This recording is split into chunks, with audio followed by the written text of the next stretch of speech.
এখান থেকে আল্লাহ রাসূল সাল্লাল্লাহু আলাইহি ওয়াসাল্লাম হাদিসের উল্লেখ দিয়েছেন এবং আইমাগো তারা বলছেন এখানে 5 ওয়াক্ত সালাত।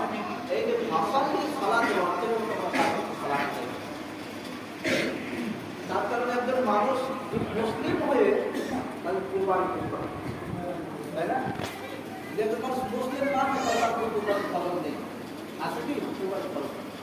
আর একজন মানুষ তখনই মুসলিম যখন সে 5 ওয়াক্ত সালাত আদায় করে, আর যখনই সে সালাত আদায় করবে তখনই আল্লাহ ভীতি হবে, যখন সে আল্লাহকে ভয় করবে।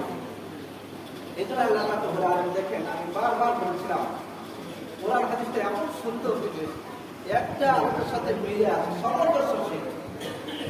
আপনি সালাত আদায় করছেন, আপনি রোজা রাখছেন, যে সালাত আদায় করলে হ্যাঁ রোজা রাখতে পারেন, আবার অনেকে রোজা রাখতে আবার নামাজ পড়ে, তার মানে তার খাওয়া